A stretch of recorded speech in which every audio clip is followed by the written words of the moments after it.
এবার উত্তর চব্বিশ পরগনা সোদপুরের দিকে নজর রাখতেই হবে। সোদপুরে প্রমোটার রাজ, সোদপুরে দোকানদারকে মারধরের অভিযোগ এবং প্রমোটারের বিরুদ্ধে মারধরের অভিযোগ, যে ভিডিও রীতিমতো ভাইরাল। প্রতিবাদ করায় দোকানদারের সঙ্গে বচসা, প্রমোটারের বিরুদ্ধে দোকানদারকে মারধরের অভিযোগ।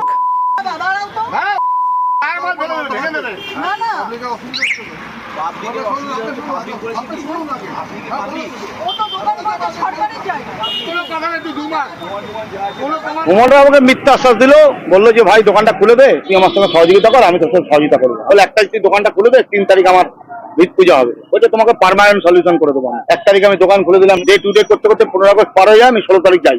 ও বলছে না এখন কিছু করা যাবে না, যেরম আচরণ ডাক, আমি তোকে সময় মতো বলবো। আর কিছুই বলে না। এবার দেখলাম হঠাৎ একদিন রাত্রেবেলা জোর করে পাথর ফেলে দিয়েছে, আজকে গায়ে হাত দিল, পেট করছে। আরেকজন মদকে সকালবেলা থেকে বলছে যা পারিস কর, আমরা এখানে সব করবো, যেটা করবো সেটাই ফাইনাল, আমাদের উপরে কেউ কথা বলার নেই। সুবীর রয়েছে আমার সঙ্গে, সুবীরের সঙ্গে কথা বলবো। সুবীর, ঠিক কি হয়েছিল প্রমোটারের সঙ্গে দোকানদার এই রকম হুমকি মারধরের অভিযোগ, এবং যে অভিযোগ করছে সেই অভিযোগের সত্যতা কতটা, প্রমোটার কি বলছে?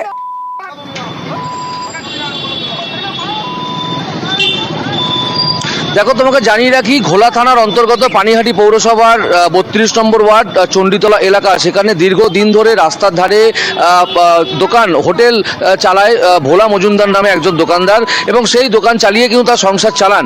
এবং সেই জায়গা থেকে কিন্তু সেই দোকানের পেছন দিকে যে একটি জমি, সেই জমিতে প্রমোটিং করার জন্য যে প্রমোটার, সেই প্রমোটার কিন্তু সেই দোকানের সামনে ইমারতি দ্রব্য রাখার জন্য তাকে কিন্তু বলে যে অন্যত্র তাকে দোকান দেওয়া হবে, তার ব্যবস্থা তিনি করবেন। কিন্তু সেই জায়গা থেকে তার কথা মতো তিনি কোনো ব্যবস্থা করেন না, এবং তিনি দোকানদার কিন্তু বুঝতে পারেন তিনি প্রতারণার শিকার হয়েছেন। তারপরে কিন্তু সেই জমিতে সেই দোকানদার আবার আসেন এবং এসে দোকানদারি শুরু করেন।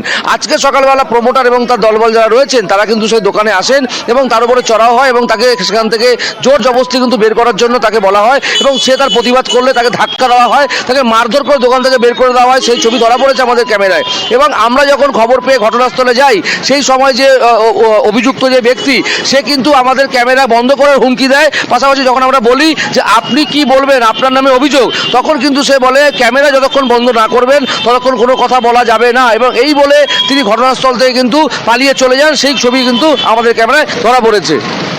সুবীর,